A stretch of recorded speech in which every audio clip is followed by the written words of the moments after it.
Perry series. This is going to be a general recall.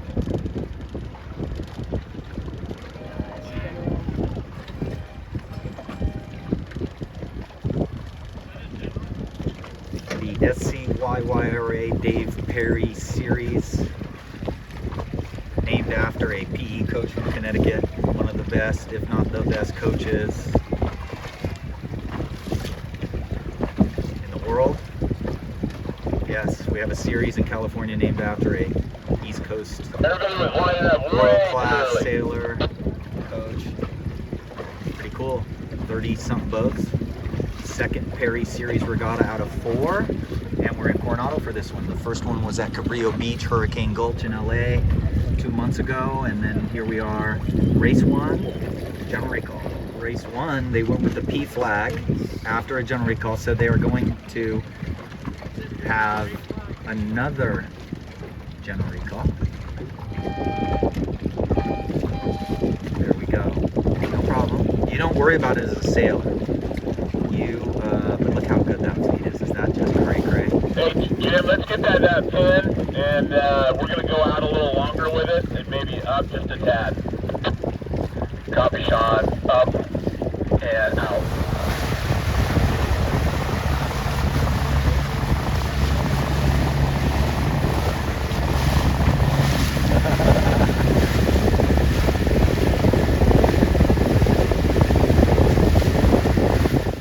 Race 1, Perry Series, Coronado Yacht Club, and they got the less than 1 minute to go U flag here.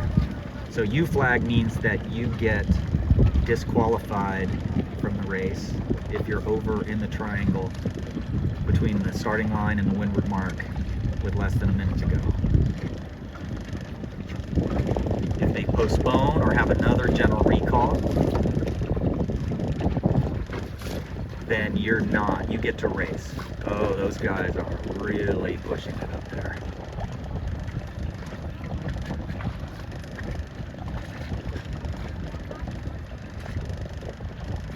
That is just beautiful. That was all clear. You have to remember the sound signal took a second and a half to get to us, probably. So when we heard the sound signal, the boat at the other end looked over, but wasn't, because the sound signal took at least a second and a half to get to us. So the only way you can call the pin in a start is if it's over the radio, a countdown over a radio, and then you're accurate. But if you go by the sound signal, you're making a mistake. Biggest difference is twist in the sails. She has very little twist in the jib, and she ranges the twist on the main. When she'll just ease the main a little. I'm looking at the boat upwind of 900. Okay, very good. So we're going to be looking at that a lot. And you're either perfectly flat or just slightly heeled to leeward. Here's Peter in 0. Tiny bit of leeward heel, 1 degree. We'll be looking at that as well. So twist in the main and the jib. 3 to 7 knots of wind, maybe 3 to 6 knots of wind. First downwind of race 1. And what we do early in regattas is we look at the boats around us and we copy them on their boom angle. The boats that are ahead of us, the good teams ahead of us, we look at their boom, their pole height. So we would look at this purple spinnaker, see their pole's quite high, their boom's quite far out, they're doing well in the race. So we would double check, make sure that we're not way out of whack on that. As soon as we get this much wind, this is about 7, maybe 8 at the top of the course, the pole needs to be quite high.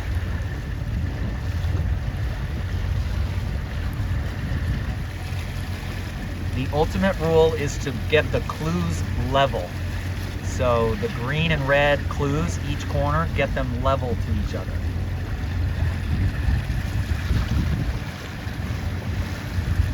Leader of race 1.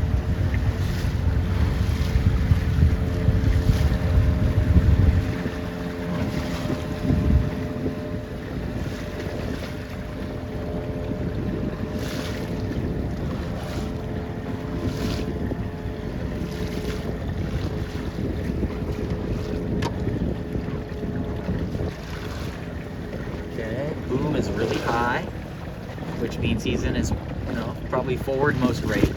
He's 2 blocks, so his traveler is the proper height.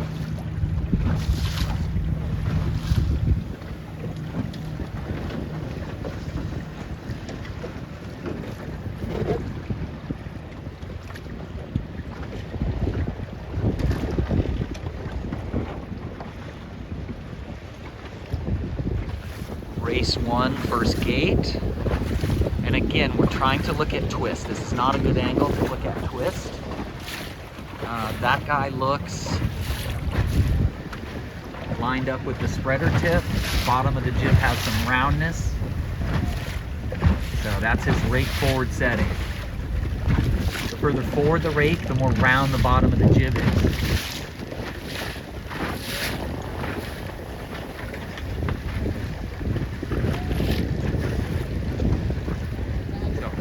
Races, you've got to look at the twist on both sails carefully and agree upon what the mainsail twist should look like. But pretty much you're going to see these boats are fairly easy to sheets now. They're trying to keep it 2 blocks. There's Anton and Wyatt. They're actually trapping only 200 pounds together. Let me know before you run a race that needs the reach bar.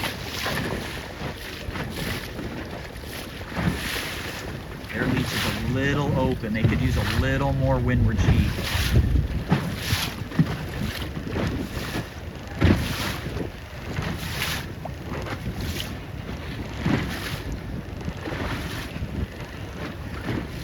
Race 2, U flag, start.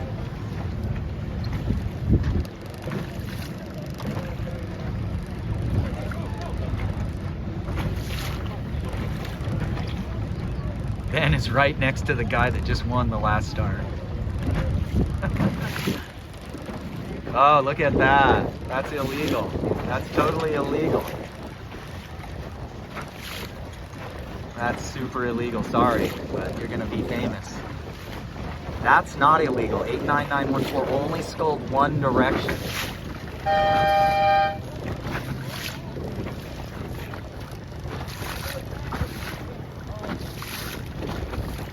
They're just stalled. They gotta let their sails out a little. We got the windward sheet on too early. You only use the windward sheet when you're already moving. He doesn't know that. First ring on. This is too flat on the bottom. He doesn't have enough windward sheet. The bottom of his jib is too flat and his main is stalled. Look at the top telltale. So that's too flat a main. Needs less outhaul, less Cunningham. Now the only problem with this move is that he's gonna have to take sterns. If he's not taking sterns, that's okay. He could be doing all right. But if he's taking sterns, that's not what you want to do right now. Okay, then this guy, I can already tell he's got more roundness in the bottom of his jib. It's not a good angle. And this guy is also stalled on the leech completely. Race 2 has been a long port tack. With the current, upwind is going to take longer. So if you are slow, if you're pitching, the current is going to punish you. So the current, number one effect, makes the upwind leg longer, the downwind leg shorter. Next effect is it's going to push you into the windward mark. I hear that the windward mark had a little bit of an anchor road problem. It wasn't. It was at an angle, and that's why Kelly caught it also. And so they fixed that. So Peter Jocelyn did 2 tacks, probably a good idea. We got Kelly Holtis right to windward of him, 9050.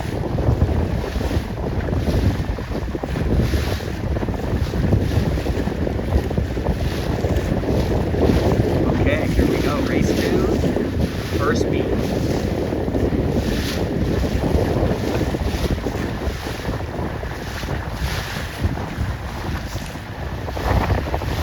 This is just such tight racing. The last 2 shifts have been slight left wind shifts, so these boats are coming in from the left looking pretty good right now. Peter Jocelyn and Zero is doing a good job of just surviving here and just waiting. Now the current is decreasing your apparent wind. So again, the longer leg and the decrease of apparent wind makes you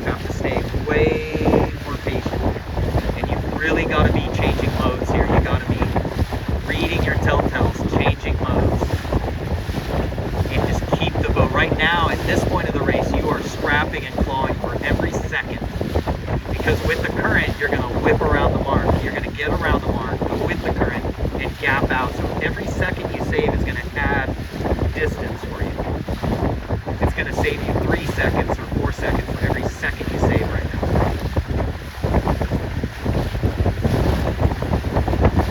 This is just a dogfight, hard to see, but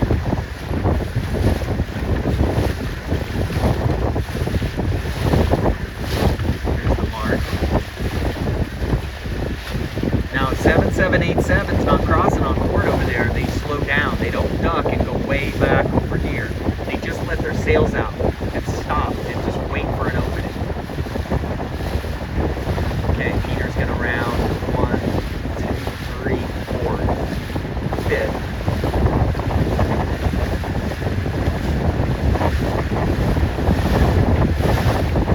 Wow, did she make that? Yeah. Wow. That was, oh, she might hit the mark. Looks like she made it.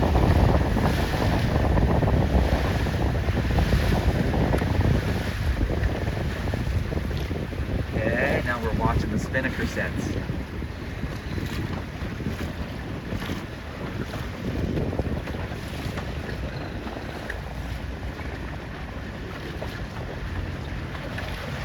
Oh, Kelly's came back down. Oh no, shrimp. Darn. So if you ever shrimp your spinnaker, the crew grabs it and lifts it up. So as soon as the crew sees the thing going underwater, they reach over and grab the kite. This is really true in skiff boats, like Melges 24, not skiff, but like reaching keel boats, because you'll get reaching, the halyard will come off, it'll go underwater, and the crew doesn't go to re-raise it. You go and drag the thing out of the water as quick as you can. Race 2. Other gate is further upwind, but it's hard to get to it. Oh good, look at this, guys. He is gonna round 3rd. Watch this, the other gate's not further upwind. He's gonna round Simo with 3rd. Yeah, so very nice. The phase of the wind is a lefty. Starboard is slightly headed compared to coming off the starting line. So this is a little bit of a lefty. This end's further upwind. Look at their angle. They're almost parallel to the gates on starboard. And the port tack boats are more perpendicular to the gate. So this end was further upwind actually.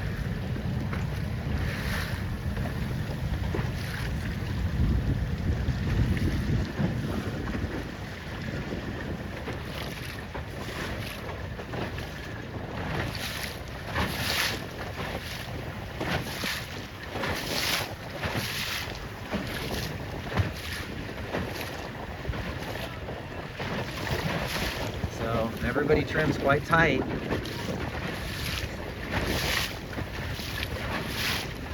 Beaches of the jib have to be at least at the spreader tip for power.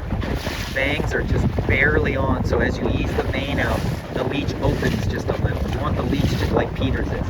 You want the leech to open slightly in the lighter wind.